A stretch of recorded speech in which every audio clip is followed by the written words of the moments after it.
Well, from a networking standpoint, the number one thing you have to remember, because I'm now at a stage in my life where a lot of people want to get to know me. So I see it from the other end. As a younger man, I would introduce myself to people and try to get to know them because they were important. Now I'm on the other side of the equation. The main thing to remember is that if you treat people like you're a fan, then they're going to treat you like you're one of the fans. That's it. If you treat people like a celebrity, they're going to treat you like a fan. So many years ago, even when I was not famous and not even relatively successful or before I had any money, when I would meet famous people, I met a few famous actors through my kickboxing. You'd speak to them one-on-one like a normal person. You'd introduce yourself. You'd ask them their name even, not in an obnoxious way, even if you already know what it is. And the best way to go about it is when you're working the room and you finally get face to face with these people. Do not ask for selfies. Do not ask for pictures. Do not act shocked or surprised or like a fan. Do not worship them. When I was sitting with that famous rapper the other day, just sat down on the couch and we were shooting the shit man to man for over 45 minutes, an hour. I didn't ask him about his songs. I didn't ask him about his music. And we just talk like men. So that's the best way to network, I guess, is that when you finally do get the opportunity to speak to people, speak to them like a normal person. Otherwise, they're never going to take you seriously. In terms of your local town, if you want to become more of a somebody in your local town, which I think is a very important thing to aspire to do, because especially if you're going to stay there for a very long time, and especially if you're not perhaps as worldly as me and and you're not going to travel as much as I do, the number one thing that I like to do in my hometown and in a new town is to get known in all of the best spots that there are. So if you walk into the best restaurant and they already have a table reserved for you 24/7, or the best bar, they've got a spot at the bar reserved for you 24/7, you'll be surprised how many high net worth people who are worth knowing and women will pick up on that. You'll be surprised that when the waiters and the valet parkers and the hotel receptionists know your name and say, "Hello, Mr. Tate," and treat you with respect, you'd be surprised how many people pick up on that. So tip very heavily. 1, go to the nice places, treat every member of staff with respect. And before you know it, you'll be better known and more respected in your home city. Spending a lot of money is an investment in your city. Spending a lot of money on vacation, if I'm somewhere where I'm never going to be again, it perhaps matters a lot less. But even if you do something stupid, very stupid, even if you go into the local casino and you gamble $50,000 and, say goodbye to everyone and smile and walk out with a smile on your face, you are now a well-known person. If you go out to a club and you spend $25,000 on champagne, a crazy spend that they are never used to seeing, you'll be surprised how often you get asked back and invited back. There's a nightclub actually in Belarus that still messages me to this day, "When are you coming back to Belarus?" Because they never had anyone walk in there and spend $30,000. So it's a very good way of getting known. And yeah, it is absolutely an investment. It's an investment in your reputation. It's an investment in your reputation, and it's an investment in terms of, what people think of you as a man and your status and your standing, I guess, in the hierarchy of your city. I'll be perfectly honest. Geography is one of the most important things to that. There's about 5 or 6 cities in the world where the people hang out, and you have to know the places in those cities where the people hang out. So again, you have to have your dress code right. You have to have your manners right. You have to have at least some money to be able to get into the door of those places. The world works in a very strange way when it comes to high-level men and especially beautiful women as well. Imagine it in terms of 3 different rooms, and one room is free to walk inside, and it's where all the fat chicks and the brokies hang out. One room costs $2,000 to walk inside just to get in the door. And there are the average looking girls and the guys with a bit of money. And then one room costs $100,000 to walk into. And that's where all the 10 out of 10s hang out and all the millionaires and billionaires and people you want to network with. That's exactly how the world actually works. That's not an analogy, because all of the places where the people who you want to meet are costs at least some money, or you have to have some type of reputation or some type of standing or some type of network or good friends to actually get into these places. So if you're in Bucharest, Romania, your odds of running into a high value person who you think is going to be of any use to you is pretty much 0, because I probably don't want to talk to you, and neither does Andrew, and you don't know anyone else in the city.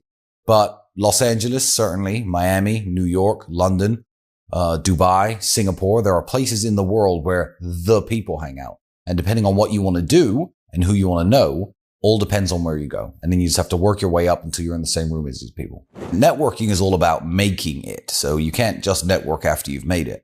You have to have armed yourself with a skill set that makes you useful to people. It's no good, becoming the man in your hometown, living in LA, networking, working your way up, knowing that you can get into the best bars, the best restaurants, etc. And then when you're there, just being a jackass and not having any skills and not having anything to offer people. If you come up to me and say, hey, Tristan, I'd like to work with you, for you, you better have something good to say. So it's not just the networking aspect of it. It's what you're doing in your spare time. What are you reading? What are you learning? What can you possibly offer people? Because people like me don't really need money, so I don't care about your business idea. You probably need my marketing skills more than I need you and your business idea. I don't care about hiring you because I have the best people to do all of the jobs I want, the best cameramen, the best security guards. So if you don't have something really unique and special to offer the people who you're trying to meet, you're just going to come across as someone who's pestering them. And being pestered is very annoying when you're famous. That all depends on who you're trying to meet, but I would say the number one would be health and fitness. People will take you a lot more seriously if your clothes fit well and you're muscularly built and you're strong and you go up and give a firm handshake. If you're a fat sack of shit, people are not going to take you as seriously. That's just the way that the world works. So that's the base that you have to work off of as a young man, because maybe your IQ isn't that high, but maybe you're a nutritionist and personal trainer. Nutritionists and personal trainers to the ultra wealthy and to the celebrities of the world do very, very well. In fact, I heard of one actually. He was gifted a Ferrari for all of his hard work, but then he was arrested and had his car stolen by the police. That's quite an amusing story. But yeah, if he didn't have his particular skill set, I would never have met him and I never would have associated with him and he never would have worked for me. He never would have bought that Ferrari. On top of health and fitness, for making a good first impression, your ability to speak, your speaking voice, because that communicates into everything you do, whether it's sales and marketing, website design, fitness, training, whatever you think you have to offer people, you have to be able to convey the idea to them. You have to be able to explain the idea to them. Again, sales skills. I advise anybody, if you're young and you're broke and you don't have a job, take up a sales job. Doesn't matter what it is. Doesn't matter if you're selling windows or newspaper advertisements over the phone. Take up a sales job because life is sales. My cameraman had to sell me his skills before I hired him. Even meeting beautiful women is sales. You have to convince them to let you waste their time and spend time with them. So everything is sales. So your sales skills, your speaking voice, your health and fitness, and your general appearance are all the most important things. I would say, yeah, absolutely. Get a commission-only sales job. Get a sales job that offers you no basic salary because it teaches you lots of things. One, the art of sales and closing a deal and actually bringing money in is very important. But two, it teaches you work ethic and hunger. Because when I worked commission-only sales jobs, it was a matter of, I'm not going to eat unless I sell these windows. And, I'd take a 3-hour drive down to whichever house I was going to give the presentation in. I'd sit there, stare in the mirror, splash some water on my face, snap into sales mode, knock on the door, and then make my presentation. And I was very, very good. And yeah, sales is a skill that Andrew and I have even to this day, but you have to understand absolutely everything from the camera that's recording me to the chair I'm sitting on to this wooden paneling. There's somebody in every single company that makes everything that is somehow in charge of sales and marketing. So just think about things. Think about the items around you in the room. Think about the items you use every day. When you go and buy something, why did you buy it? Why did you buy it and who convinced you to buy it? You could be ordering a coffee from Starbucks. Why? Why are you ordering the coffee from Starbucks? Who behind the desk of Starbucks HQ all those years ago sat and came up with the strategy that made you know what the brand is about and go there and actually buy their coffee? Obviously, boycott Starbucks, but that's just an example. But think about it when you buy things. Think about your reason for buying them. And then your mind will start thinking a lot more like a salesman. Yeah, if you're leaving university or high school, sales is definitely the field you should get into. It's the field you should get into because no matter what you learn and no matter what skill set you actually develop on top of sales, you have to convince people to use your product or service one way or another. Andrew and I are very good at sales, but anything you learn inside of the real world even, whether it be AI content creation, that's all well and good and you could be the best in the world. But if you can't convince people to use your service and actually pay you money to do the things that you're good at, then it doesn't matter. It's all for nothing. So you should definitely get into sales. Elegance in men is a lot more about behavior than the way you dress. It's not a costume you could put on. It's very much your mannerisms and the way that you behave. If you were to put me in sneakers and sweatpants, I would still fit in a top-end restaurant more so than I would have done at 19 wearing a full suit. It's the way you open doors for people, the way that you greet the waiters, the way that you greet the staff, the way that you treat your guests. If you're driving a lady, particularly, and you're not in the West where they've all become radical feminists, by all means, get out the car first, walk around the side, open the door. It's something that you can't wear. It's something that you have to be. So read up tips on basic etiquette, how to hold your knife and fork, how to hold a glass of wine by the stem and not by the bowl of it at the top. And you'll fit in a lot more at the better places and seem a lot more elegant, regardless of what you're wearing. There's nothing wrong with being a gentleman. The only thing that there's a problem with today is simping. People on the internet who are pretty much incels, who subscribe to a very toxic idea of what red pill masculinity is, will see me with this beautiful girl having purchased these flowers and think simp. For all the young men out there who get very confused by the terms used on the internet, I would say simping is one thing and one thing only. Simping is an unfair exchange of value. That's what simping is. If a girl doesn't know I exist and I found her address, I'm sending flowers to her house just to make her happy, that very much is simping. If I am waiting by the door to my office going into work and trying to open the door for every single woman in the hope that they'll recognize me, that is simping. Buying flowers for a work colleague who isn't interested in you is simping. However, if you are trying to get a woman to take you seriously in terms of starting a relationship with her, then very few things you can do can be considered simping. Because as I said, that's an unfair exchange of value. If the value you get at the end is a girlfriend or maybe even a wife or family, then there's absolutely nothing wrong with, buying them flowers, opening the door, opening their car door. Even if you pull up at her house, jump out, run around, open it up, let her in, close the door, run right back around and get in the driver's seat. These are all very standard gentlemanly moves that you can make. It's when you're making them for women who will never have a serious interest in you, that's when it becomes simping. It depends on the setting that you're talking about. If you're setting yourself amongst high value men and you want to seem more gentlemanly, then certainly cutting out foul language in the way you speak is the way. The one trick, I say trick, I guess the one trait and the one behavior I like is if somebody is getting up or leaving a table, to stand up yourself. And also when anyone wants to greet you or to shake your hand, whether it be male or female, never do it sitting down. If a man comes over to me and is about to walk over and sit at my table, I'll never shake his hand sitting down. I'll never say hi to a woman and give her a half hug sitting down. You always stand up, look the man in the eyes and shake his hand. Or you stand up, look at the woman in the eyes, give her a kiss on both cheeks. Sometimes it's 3, sometimes it's 1, depending on what country you're from. But never ever greet people from your seat. That is a number one red flag. And also it's one of the most important because it's usually people's first impression of you. The first step to giving a proper handshake is not being a weakling. Because if you're weak and skinny and scrawny, and you try to give this really hard handshake, it may be a firm handshake, but I also know you're trying too hard. Whereas if you've got big forearms and big hands and big shoulders, and you've been training and you look like a strong guy, I expect your handshake to be firm. The number one thing when people say firm handshake is people who don't know how to meet and greet men. They think that you have to squeeze the hand.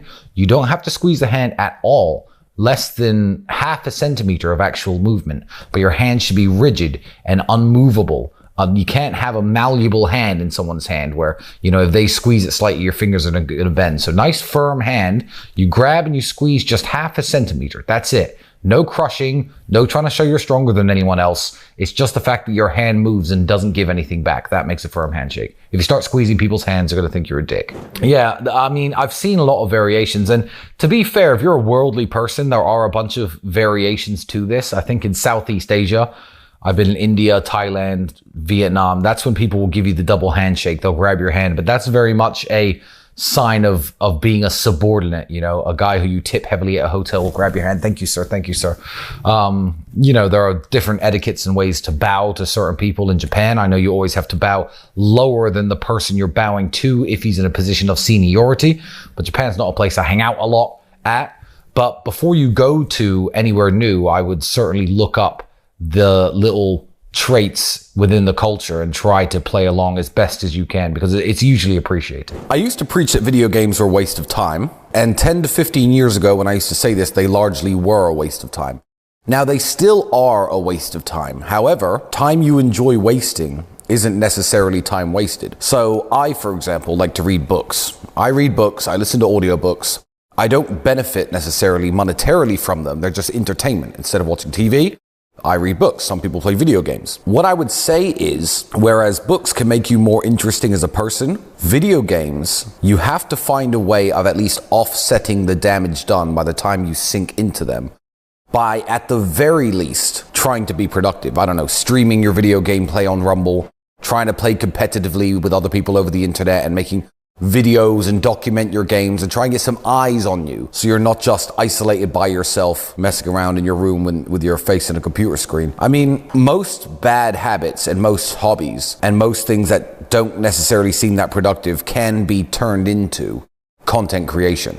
And that's something that we teach inside of the real world, regardless what it is. No matter, I mean, if you like shining shoes, if you do it to a professional level, you can create content and get eyes on you and get, advertisers and make money and start a channel based on that. So I think video games are a waste of time still. Yeah, they're still a waste of time and the gamers are going to get mad at me. But there are, extremely famous streamers who make a lot of money playing video games. And people say like, oh, well, they play video games, I should do the same thing. They're not just video game players though. They're entertainers. They're charismatic. They're hosting a show. They're funny. Their character looks good. I don't know. But these people who host the video game streams are more than just players themselves, because it's not the video games people are interested in. It's their personality. Elegance in a woman, to me, is somebody who's never going to embarrass or humiliate you and somebody you'd be very proud to show off. So I don't know if women see it that same way in men, but if you come across as an elegant man, that's the kind of man that she wants to show to her friends, to her parents. Lots of women I date are very keen to show me to their friends or their parents or their families for whatever reason, in the same way that, I'd want to show off a beautiful woman to my friends. But when there's any rough edges, that's the kind of thing that will put you off wanting to show somebody off. So if a woman swears a lot, talks in a very bad manner, maybe has a really horrible accent, dresses a bit too revealing, that's the kind of thing that will make you think, okay, this woman's all right. I like her. I'll keep her at home, but I'm not going to introduce her to my friends.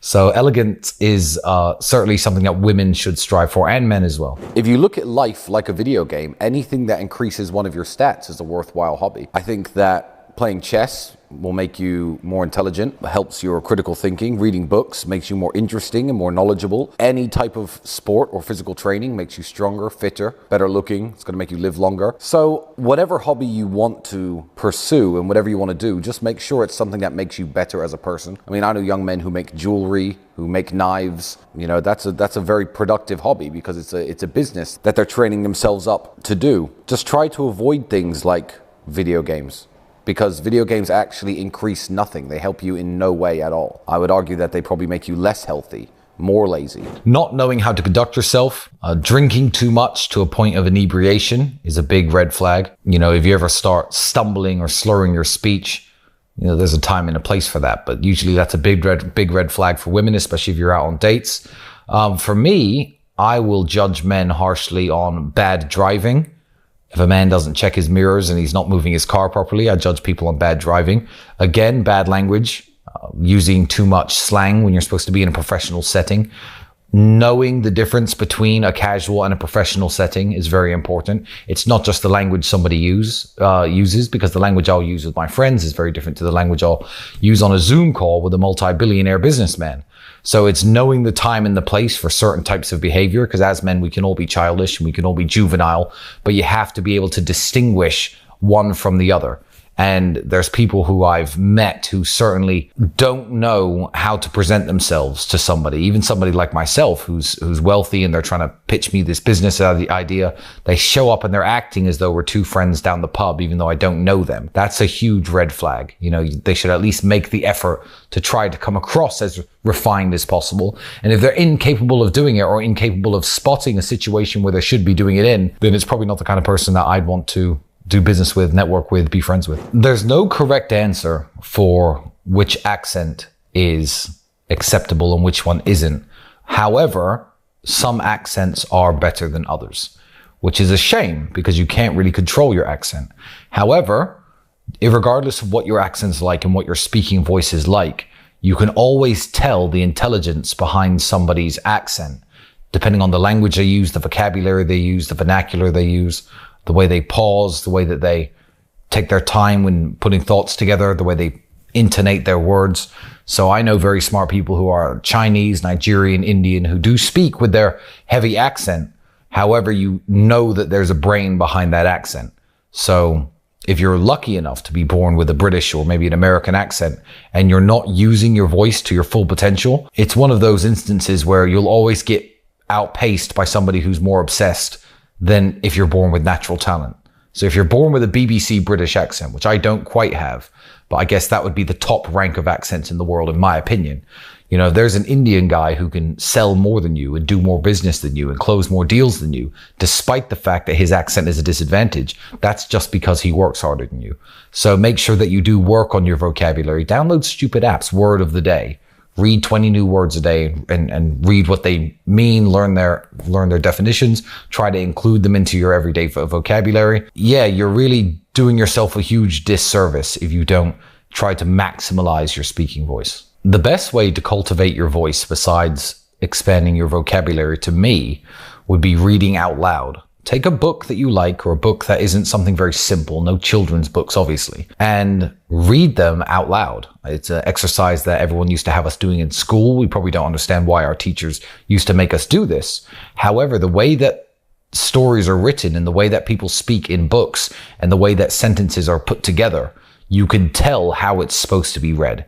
You can tell you're not supposed to just zoom through all the words like you do in your head when you're mentally reading it. So literally read it out loud. You can imagine how these characters are speaking to each other. You can imagine how they're trying to convey themselves, whether it be a sad moment of the book, an action-packed part of the book, somber, happy. It doesn't matter. You know what the characters are feeling at the time. So read out loud. And then when you find yourself speaking with your friends, if you find yourself talking really fast, and you're umming and ahhing and you can't get your words together like this, then slow the fuck down. Slow down, think of what you want to say before you say it, and try to convey it in a very articulate, compendious way. There is a trick that I could tell young men that will help them close business deals, help them get girlfriends, help them make friends, help them get into the circles that they want to get into. And it's a stat, I guess, of yourself that you can expand throughout your entire life, and you should never stop expanding it. And that would be general knowledge. General knowledge is super important, because I remember I was sitting with one of the sheikhs in Dubai, and there was no alcohol at this house, of course. It was a dinner event, and they start passing around this wood that you burn, and you smell the scent coming off the wood. And I knew exactly how it was made and how it was cultivated. If you don't find it in the wild, which is very hard nowadays because it's all extinct, you have to drill certain holes into these trees and infect the trees with a certain type of mold and wait for the wood to go petrified. And I was explaining this process to him, which he already knew, but he was super impressed that I understood this part of Arabic culture and what this product was exactly. And general knowledge will always impress people. I can sit down with most people and have a conversation about most topics. Regardless of what it is, there's something that I will know about it. And as a young man, there's no reason to just, if you like sales and internet marketing, only read about that. Spend your spare time learning about things that you don't think are particularly useful. Maybe spend your spare time learning about things that you right now have no business knowing. Yachts, the different brands and makes of private jet. Learn all of this. Because when you start to sit with important people, you can at least have an idea what they're talking about and interject in the conversation, perhaps with something they don't know. And that has made me more friends and more connections with men, women, businessmen, anyone who I was trying to get connected to than maybe anything else. General knowledge. You have to work on it. See, I like audiobooks. And even right now, you say you don't see me learning things. I am 4 hours into a 17-hour audiobook course, lectures on the Vikings and Norse mythology and Norse history. Why? So the last 2 hours when I was in my room, I was listening to it. So you don't see me learning this stuff, but I just find so many things interesting that I will make sure that instead of listening to music or doing other things, I'm filling my brain with information. So every day I'm learning something new. I don't think a day goes by when I don't learn something new from somewhere. But yeah, going down rabbit holes is always very interesting on the internet. If you find an interesting fact out about something, then read up more. I mean, Wikipedia is a tremendous resource. Everyone's forgotten about it. It's because it's kind of fallen out of fashion, I think. But it is a tremendous resource. And when it comes to history and battles and world leaders and things like that, there are literally clickable links from each page to the next page to the next page. And you could sit and read and learn entire eras of history or entire 20-year periods in an hour or two, if you are determined enough. And this information is maybe not useful for making money and maybe not useful in the long run. But if you impress someone like me, who you're trying to do business with your knowledge on something that I find interesting, then I'm going to like you more and I'm more likely to sign the contract. Fighting is a worthwhile hobby, and it was something I did, and I consumed God knows how many hours of my youth punching punch bags and punching other people. It's very useful because it's something that you carry around with you everywhere you go. Everywhere I go, I know how to fight. If I get in a problem or an argument or a confrontation, I know how to fight, and it's something that I never lose. So yeah, fighting is a very good hobby. It makes you harder to kill. It's probably, I think, one of the highest return on investment hobbies that young men can possibly do. Get yourself down to a local boxing gym and learn how to fight. Absolutely. I think that it doesn't teach you any massive lessons. I think that you're a lot more aware of how tough you aren't. I think that men overestimate their physical capabilities and their ability to do well in a fight, probably by 1,000 times. Like, everyone thinks they'll be fine in a fight. Everyone thinks they have this fantasy that they can just beat people up. But fighting is actually incredibly difficult. And when you really know how to fight, it makes you more paranoid because you understand how unrealistic these scenes scenes in movies where a guy's beating up 5 different people. Unless you're Steven Seagal, this is unrealistic stuff. So it makes you a lot more paranoid because I'm aware that if someone sucker punches me from behind and his friend starts stomping on my head, it doesn't matter how much kickboxing I know. So when you know how to be violent and you know how easy it is to hurt people and to knock them out, you understand also how fragile you are as a person, and you stop over